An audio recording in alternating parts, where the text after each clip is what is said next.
तो students BEd first year अर्थात BEd प्रथम वर्ष बीएड फर्स्ट ईयर में पेपर 7th ए जिसका नाम है टीचिंग ऑफ हिंदी अर्थात हिंदी शिक्षण। हिंदी शिक्षण में आज हम लोग जानेंगे टीचिंग ऑफ स्पोकन लैंग्वेज यानी मौखिक भाषा शिक्षण। भाषा के दो रूप होते हैं, मौखिक भाषा और लिखित भाषा। मानव अपने भाव, विचार और अनुभवों को अभिव्यक्त करने के लिए जिस समाज सम्मत ध्यानात्मक संकेत साधन का प्रयोग करता है उसे उसकी मौखिक भाषा कहते हैं। अब हम लोग जानेंगे meaning and importance of spoken language, मौखिक भाषा का अर्थ एवं महत्व। मानव जीवन में मौखिक भाषा का बड़ा महत्व है। बच्चे जन्म के कुछ दिन बाद ही जिन व्यक्तियों के बीच रहते हैं उनकी भाषा सीखना प्रारंभ कर देते हैं और 3 वर्ष की आयु पूरी करते करते वे इस भाषा के माध्यम से बातचीत करने लगते हैं।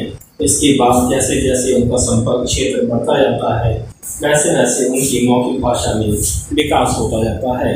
अब उन्हें विद्यालय शिक्षा प्राप्त हो अथवा ना हो, वे मौखिक भाषा के माध्यम से वार्तालाप एवं विचार विमर्श करने लगते हैं। उनके अपने व्यावहारिक जीवन में इस मौखिक भाषा का प्रयोग अधिक होता है। यदि मानव के पास ये मौखिक भाषा न होती तो ये संसार गुमों की विराट बस्ती के अतिरिक्त और कुछ न होता। तब मानव की क्या स्थिति होती, इसकी कल्पना हम सब कर ही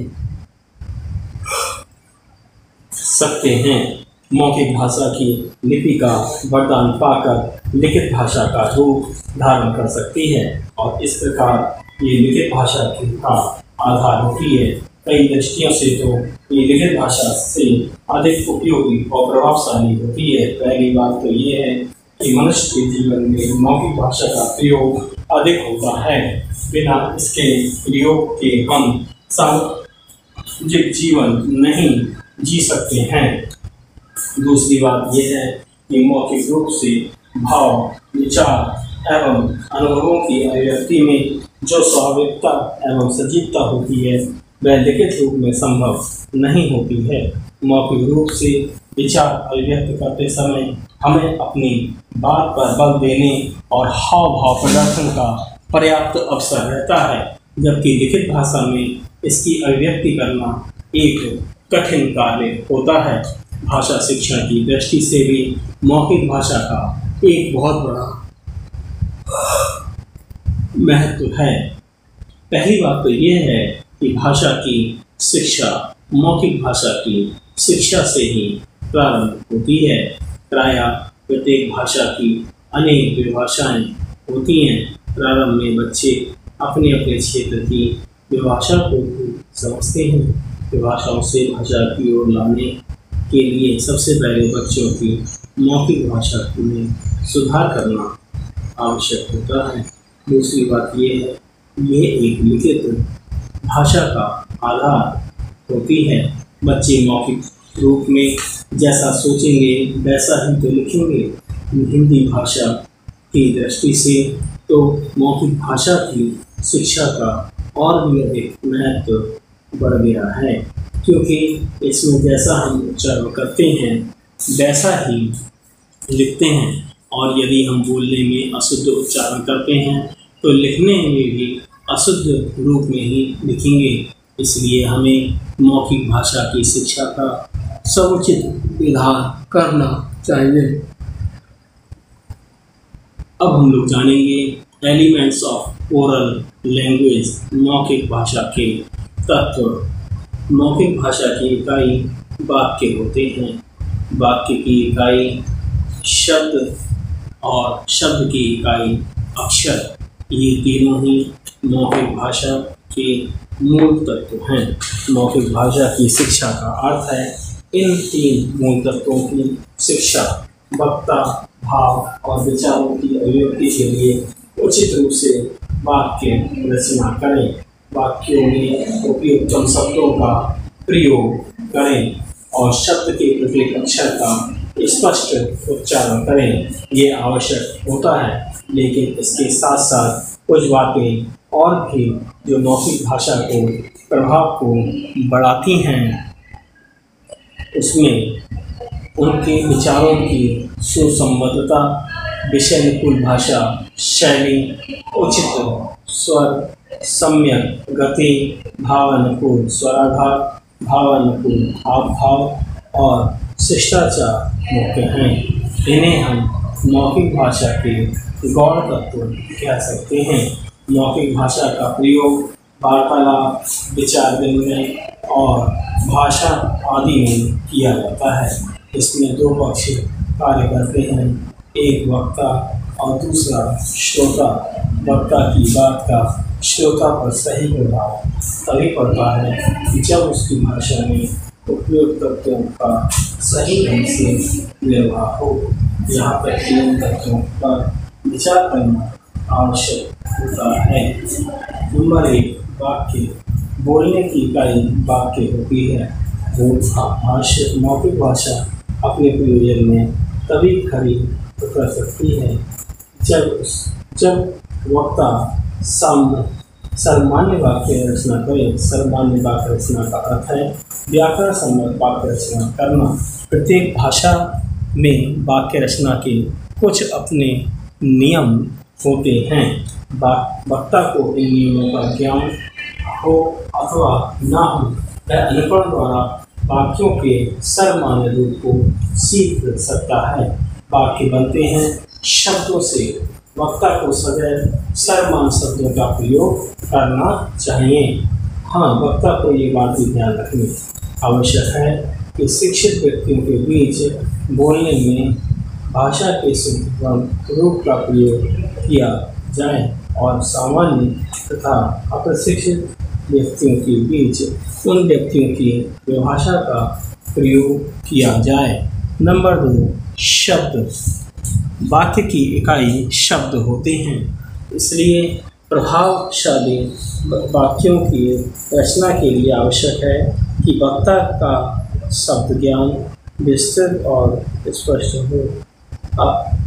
इसलिए भाव, विचार, अनुभवों की अभिव्यक्ति के लिए उपयुक्ततम शब्दों का प्रयोग करना आवश्यक होता है, परंतु वक्ता को ये ध्यान अवश्य रखना चाहिए कि वह किसी भी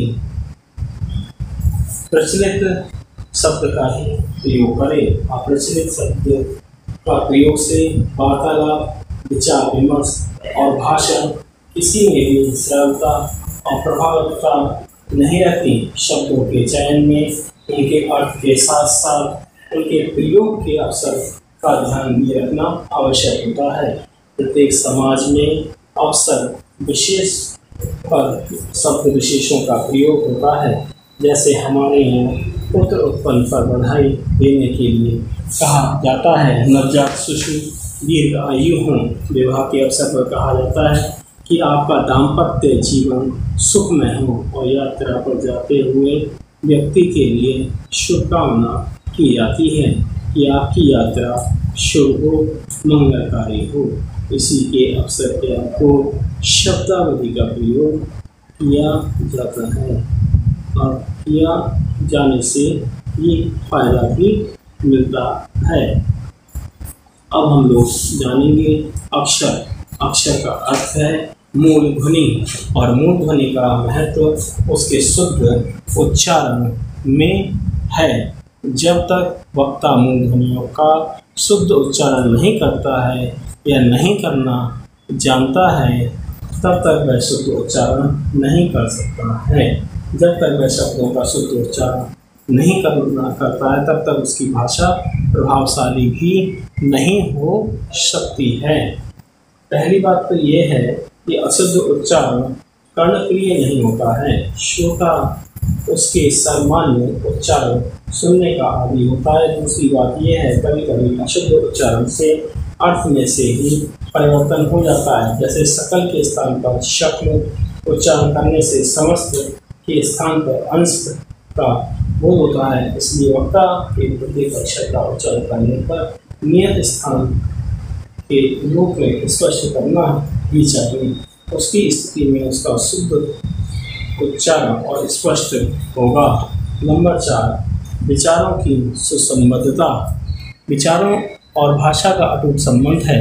विचारों की संबद्धता भाषा को समृद्ध बनाती है और भाषा की समृद्धता विचारों को समृद्ध बनाती है। इसीलिए मौखिक भाषा अपने प्रयोजन में तभी खरी उतर सकती है जब उसमें विचार और भाषा का मणिकंचन योग हो। भाषा की समृद्धता की बात ऊपर के 3 मूल तत्वों में आ चुकी है। चौथा मूल तत्वों की में संबद्धता होनी चाहिए। इसके लिए आवश्यक है कि वक्ता को यथा विचारों की गुणवत अनुभूति हो, तो वह उन विचारों को श्रोताओं के सामने तार्किक रूप से ला सकती हो। अगला पॉइंट आता है आपका AIIMS of teaching oral language. मौखिक भाषा शिक्षण के उद्देश्य। यूं तो बच्चे जन्म के कुछ दिन बाद ही अनुकरण द्वारा मौखिक भाषा सीखना प्रारंभ कर देते हैं और 3 वर्ष की आयु पूरी करते करते टूटी फूटी भाषा में बातचीत भी करने लगते हैं। परंतु इस प्रकार सीखी हुई भाषा प्रायः सर्वमान्य भाषा से कुछ भिन्न होती है। इसलिए विद्यालयों में भाषा शिक्षण का प्रारंभ मौखिक भाषा की शिक्षा से ही किया जाता है। मौखिक भाषा की शिक्षा का अर्थ है बच्चों को दूसरों द्वारा मौखिक भाषा के माध्यम से अभिव्यक्त भाव और विचारों को समझने और भावों एवं विचारों को मौखिक भाषा के माध्यम से प्रभावशाली ढंग से अभिव्यक्त करने में प्रशिक्षित करना। ये भाषा शिक्षण के सर्वप्रथम उद्देश्य हैं। इन उद्देश्यों की प्राप्ति के लिए बच्चों को भाषा तत्वों का ज्ञान कराया जाता है। उन्हें सुनने और बोलने की क्रिया में प्रशिक्षित किया जाता है। उनकी रुचियों के विकास किया जाता है और उनमें भाषा सीखने के लिए विचारों का आदान प्रदान करने की प्रवृत्ति जागृत की जाती है। विद्यालयों में मौखिक भाषा शिक्षण के ये उद्देश्य होते हैं। इन उद्देश्यों को हम निम्नलिखित प्रकार से समझ सकते हैं। नंबर 1 ज्ञानात्मक उद्देश्य, नंबर 2 कौशलात्मक उद्देश्य और नंबर 3 भावात्मक उद्देश्य। Thanks for watching. धन्यवाद।